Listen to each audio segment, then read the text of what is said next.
আসসালামু আলাইকুম। চতুর্থ শ্রেণীর প্রিয় শিক্ষার্থী, তোমরা কেমন আছো? তো তোমাদের মধ্যে অনেকেই আমাকে বলেছো, ম্যাম আপনি 12 এবং 13 নং কাঠামোবদ্ধ গণিতের সমাধান করে দিবেন। তো এই জন্য আমি আজকে তোমাদের জন্য এই ভিডিওটা করছি।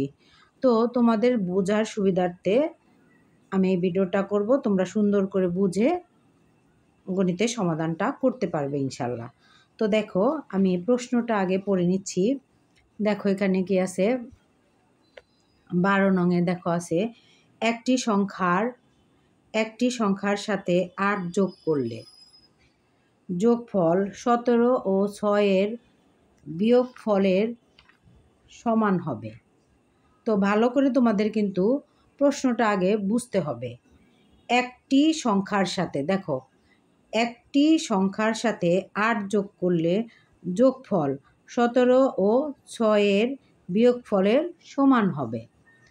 তো দেখো এখানে তোমাদের এইটা উদ্দীপক আছে, এখান থেকে তোমার প্রশ্ন ক নং প্রশ্নটা দেখো তোমরা।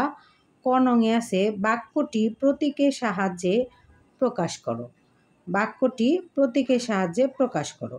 তো আমরা কিভাবে প্রতীকের সাহায্যে প্রকাশ করব, তো চলো করে দেখা যাক। তো তোমরা এখানে দেখো, আমি এখানে তোমাদের বোঝার সুবিধার্থে লিখে নিচ্ছি চতুর্থ শ্রেণী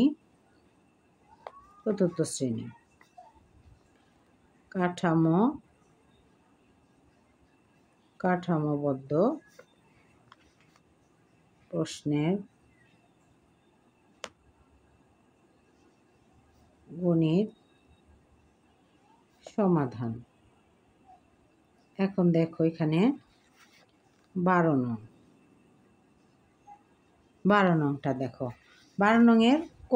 তো আমরা এখানে ক নং দিব। তোমরা কিন্তু পরীক্ষার মধ্যে 12 নং প্রশ্নের উত্তর লিখবে, আমি কিন্তু লিখলাম না 12, আমি শুধু 12 লিখে দিচ্ছি। তো ক নংয়ে তোমরা কি লিখবে? ক নংয়ে হচ্ছে দেখো বাক্যটি প্রতীকের সাহায্যে প্রকাশ করো। তাহলে একটি সংখ্যা কি, এটা কিন্তু আমাদের জানা নাই। এইখানে আছে যে একটি সংখ্যার সাথে 8 যোগ করলে, তো একটি সংখ্যা কি এটা কিন্তু আমাদের জানা নেই, তার মানে অজানা। তাহলে আমরা ধরতে পারি, এখানে আমরা ধরি, কি লিখব? ধরি অজানা সংখ্যাটি সমান, এখানে যে খালি ঘর বা খোলা, খালি ঘর, ঠিক আছে? এভাবে আমরা লিখব। এরপরে আমরা লিখব, এখানে দেখো এই যে প্রশ্নে, এখানে দেখো তোমাদের কি আছে, তারপরে লিখবা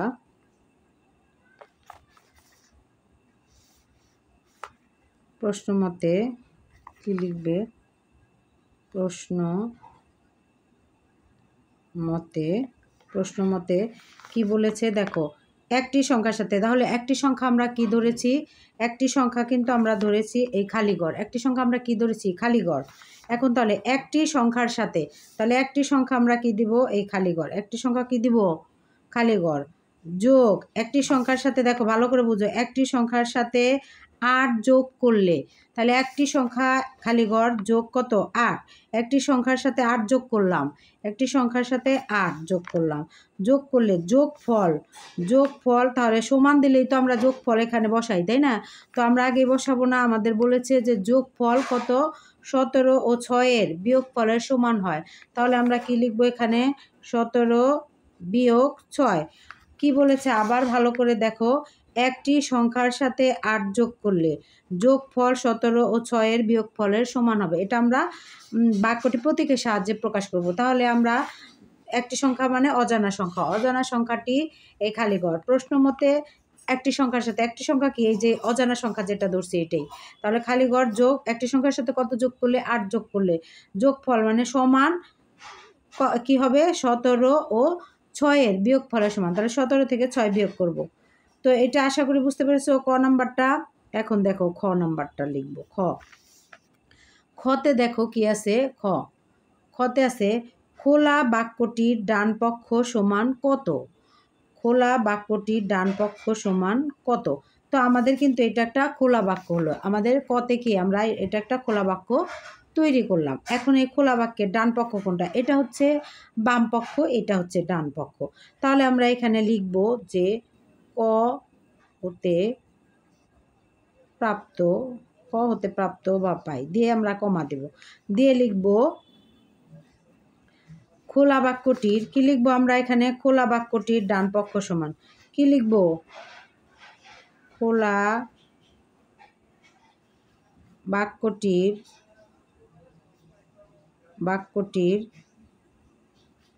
ডান পক্ষ, খোলা বাক্যটির ডান পক্ষ সমান। এখন দেখো আমি কিন্তু তোমরা এটুক না লিখলেও কিন্তু হবে যে খোলা বাক্যটির এটুকু, খোলা বাক্যটির ডান পক্ষ সমান। যদি লেখো ক হতে প্রাপ্ত ডান পক্ষ সমান, তাহলেই কিন্তু হবে।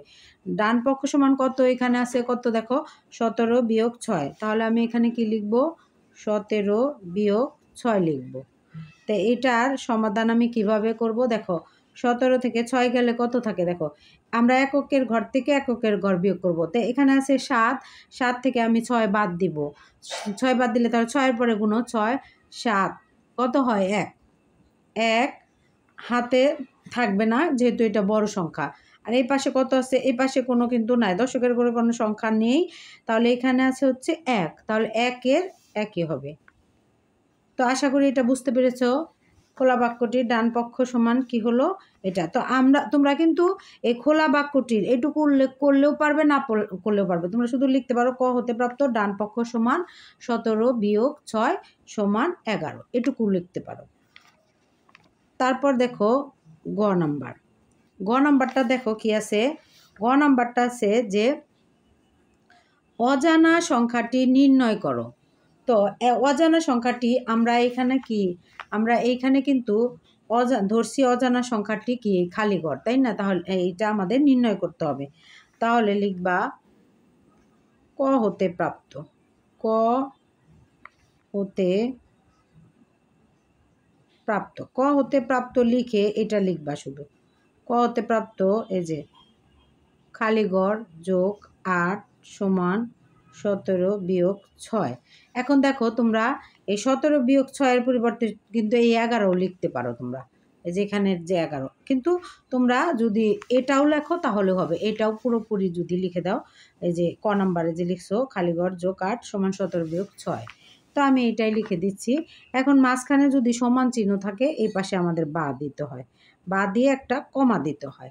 দেখো বা দিয়ে কমা। এখন আমি এটা খালি ঘর যোগ 8 সমান 17 থেকে 6 বাদ দিলে আমরা ওইখানে পেয়েছি, এই যে 17 থেকে 6 বাদ দিয়েছি 11 পেয়েছি, তো 11 লিখলাম।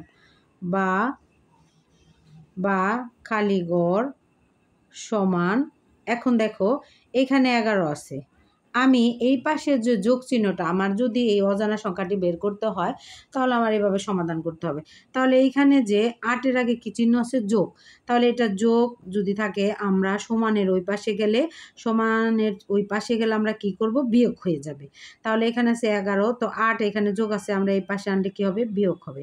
11 থেকে 8, 11 বিয়োগ 8, যদি এখানে বিয়োগ চিহ্ন থাকতো তাহলে যোগ হতো। তারপর দেখো বা, এখন দেখো খালি ঘর সমান কত? 8, 11 থেকে 8 বাদ দিবে, তাহলে 8, 9, 10, 11। দেখো এখানে কত হলো? 1, 2, 3, 3টা ঘর সংখ্যা হলো, এই যে 3। সুতরাং অজানা, তাহলে অজানা সংখ্যা আমরা কি ধরেছি?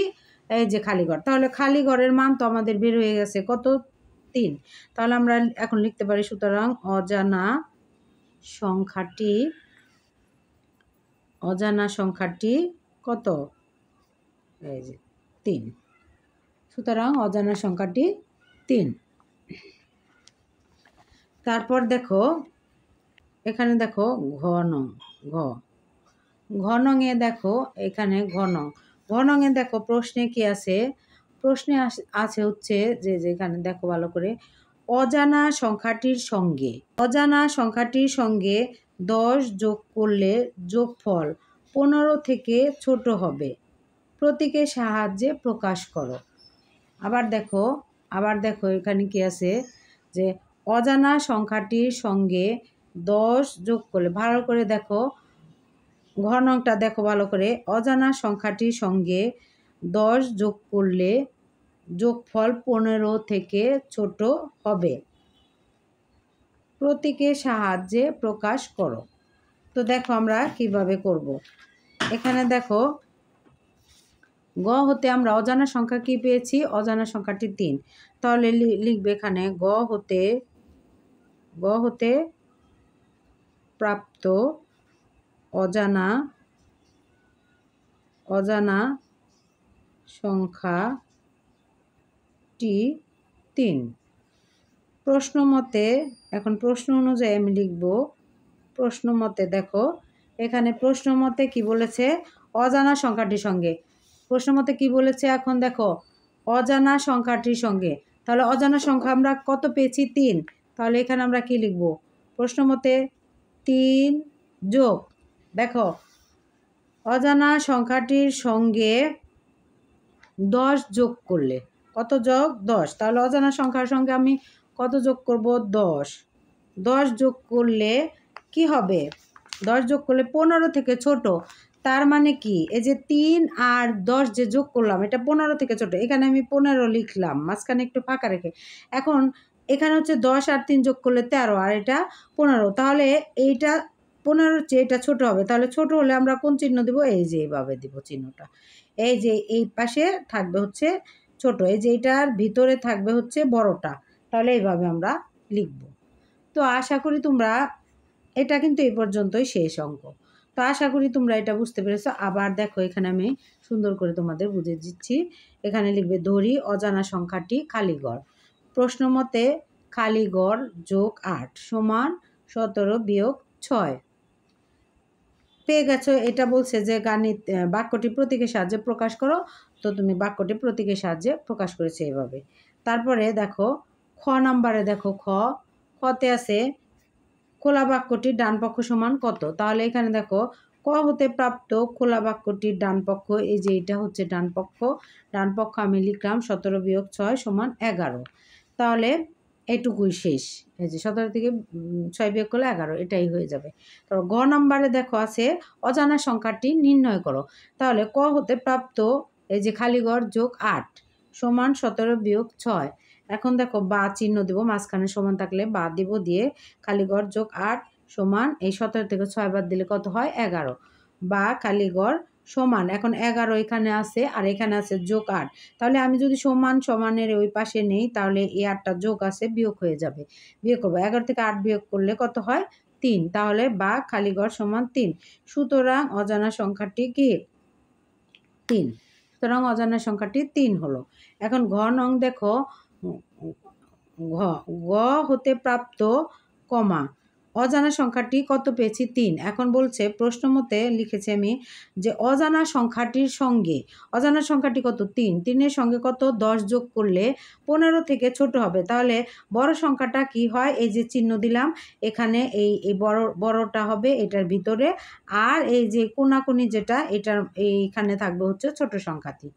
এখন দেখো তোমরা আশা করি বুঝতে পেরেছো। যদি কোনো কারণে বুঝতে না পারো তাহলে আমাকে কমেন্টে জানাবে, আমি আবারও তোমাদের বুঝিয়ে দেওয়ার চেষ্টা করব। তো যদি না বুঝতে পারো বারবার ভিডিওটা দেখবে তোমরা, তাহলে আরও ভালো করে বুঝতে পারবে ইনশাল্লাহ। তো ভালো থাকবে সবাই, আল্লাহ হাফেজ।